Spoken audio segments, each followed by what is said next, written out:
Good morning, good afternoon, and hello wherever you are. I'm filming a video today because I have been in the UK for 6 months today. 6 months. It has gone so fast. It has been an absolutely crazy ride. So I'm going to call this video 5 interesting things about living in the UK from the perspective of an Australian. Now that is a really long name, so I might need to squash it down for the heading, but essentially that is what this video is going to be about. I'm going to be talking about 5 different topics, just things that I've noticed that I wanted to bring up with you. Topic number 1 is the weather. Now, the UK is miserable, the UK is cold, the UK is dark. We all know those things. We've all heard these things. Now, yes, they are true. Yes, the weather is miserable. Yes, the weather is cold, and yes, it is dark. However, it is not as bad as I expected, which is a good thing. I honestly expected the worst winter I've ever had in my life. I thought it would be unbearable. It wasn't. I brought thermals, I brought gloves, I brought beanies, I brought scarves in preparation. I think I used my thermals once. And I probably didn't even need them that day, but I just thought, hey, I should wear them. I used them when I was in Germany. But living here, I didn't use them over winter. Pleasantly surprised, but very annoyed that I got them. I've heard that it rains, and it rains, and it rains, and it rains. Okay, it rains everywhere. It rains in Australia too. It rains in Melbourne, and I don't think the rain here was any worse than the rain in Melbourne, which was also a good thing. But again, I feel like it's been a massive hype, and I've been let down. I did buy a very expensive umbrella, which I did have to use. I'm honest, I did use my umbrella, but not nearly as much as I expected to. So there's that. And darkness. Yes, it is very dark. I woke up in the morning and it was dark. When I went to work at 8 o'clock, it was still dark. When I got home from work at 4:30, it started getting dark. Absolutely miserable. It's already much, much nicer now that we've come into spring. The difference is incredible. I'm so excited. So excited for the sun. Essentially, people who live in the UK, why do you complain? It's not that bad. It's honestly on par with a winter in Melbourne, but just a different kind of cold. It's like it's more chill here, whereas Melbourne, it's more just like miserable rain, gloomy, but I don't know, it's just colder cold, but it's still not unbearable. So I don't know what all the fuss is about. Topic number 2 is food. Now, there are lots of things I have to say about the food here. The food in Australia is so much better and there are so many things that I miss. Number 1, beef sausages. Number 2, McChicken burgers. The McChicken burgers here are crap.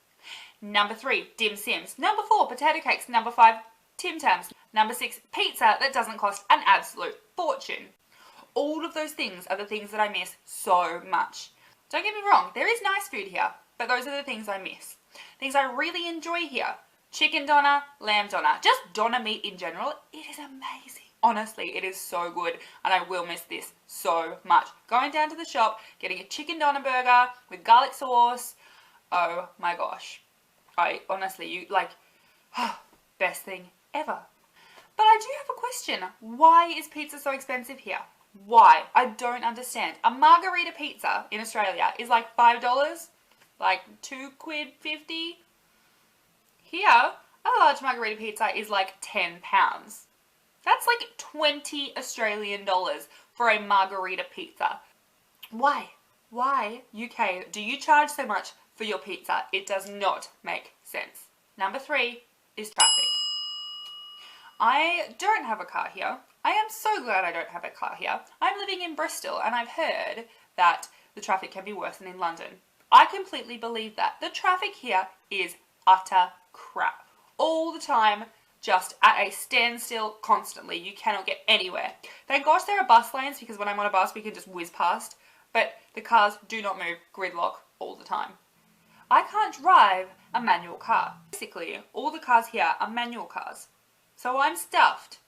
There are auto cars, but they are very expensive. Now, cars themselves aren't expensive, but insurance for cars is crazy expensive and I don't understand why. So there are a couple of the reasons I don't have a car. Another reason is that I just don't need one, plain and simple. I live in Bristol, I don't live that far out from the city. I can walk into the city centre in 20 minutes. Not that far, But also, the public transport is pretty darn good. Now, if you live in the UK or if you live in Bristol, you might be thinking, what is this girl saying? The public transport is horrible. But those of you who live in Melbourne or in Warragul know that V-Line,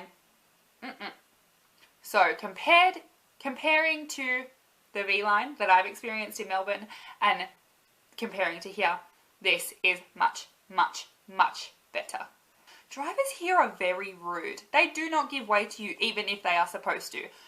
The amount of times that I've had to run across a zebra crossing because I'm not sure if a car is going to stop is ridiculous. And it shouldn't be that way, but it just is. They just don't care. They don't care about pedestrians at all. I thought I would just tack this onto this one. When you walk up to a set of traffic lights and press the button, the green man doesn't make any sound. Dead silent. How do you walk if there is no sound? They don't even have a green man. You know how you can look up and see the green man, like up here, and you can see him, and you're like, yes, I can walk now. No, they have the green man down by your hip. So if you are standing there looking forward, there is no way for you to know when to walk unless you are watching the cars and when they stop, or unless you are staring down at your hip at the little green man. It doesn't make sense to me. Some of them, very rarely, you will find one that does make sound, but most of them don't, and I don't understand why. I will stand there looking like a fool while these people start walking, and I'm like, oh, right, because the person down here that I can't see is green. I should go. I don't understand that. Number 4, Bristol in general. I thought I would quickly just talk about Bristol as a city and what I think of it. I really, really like Bristol. Those of you that know me know that I am not a city person. I hate crowds, I hate people, I hate the busyness and the cars and the pollution, and I hate it. But here, it's not too bad, which is amazing. It doesn't feel like you're in a city, even though it is a city. It doesn't have high-rise buildings, it just doesn't have the fuss and the fast pace that, say, Melbourne or something has. So it's really different, and I really enjoy it. It feels quite comfortable to me. The buildings are also absolutely stunning. You would never see buildings that you see here in Australia. Never. Because they're just so old. And Australia just does not have the same history that they have here. So, yeah, the buildings are absolutely stunning. The landscapes, the castles. I mean, not in Bristol, but just the UK in general. They are stunning. Number 5, miscellaneous. I'm just going to talk about a few other things that don't fit into those other categories. The first thing, Amazon Prime. All I have to say about this is hell yes. I do not know how I'm going to go back to not having Amazon because I literally can order something today, click, and it will come tomorrow. It's so dangerous. It's so dangerous, but it is so amazing. This one's really weird, but the seagulls here are huge. Honestly, the seagulls in Australia are tiny. I mean, there are thousands of them, but they are tiny. The seagulls here are massive, and their wingspans are huge. The first time I saw a seagull was terrifying because they are huge.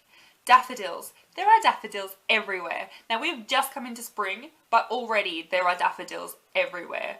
They don't have those little, white garden flowers. What are they called? That we have in Australia that are everywhere. They have daffodils everywhere over all grounds. It's crazy, but it's cool and it's pretty. But yeah, I just thought that was a bit strange. Tesco grocery delivery, also very dangerous. Mitchell and I are quite lazy and we order our groceries to get delivered to our front door. We have 3 grocery shops within walking distance, but we get our groceries delivered, they bring them to the door, and we have to walk them inside. Unbelievable and absolutely amazing. Now, I know they have that in Australia as well, but I never used it. So it's new to me here, so I thought I would mention it. So that is my top 5 interesting things about living in the UK from the perspective of an Australian.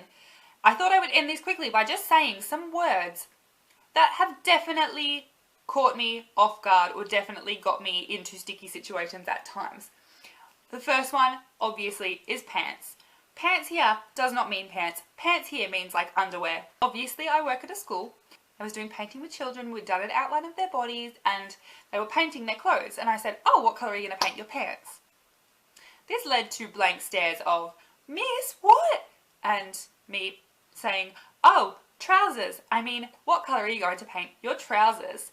And I find it really hard because I just don't think they're called trousers to actually say trousers. It actually comes up in conversation a lot. I'm very cautious of it now. Football.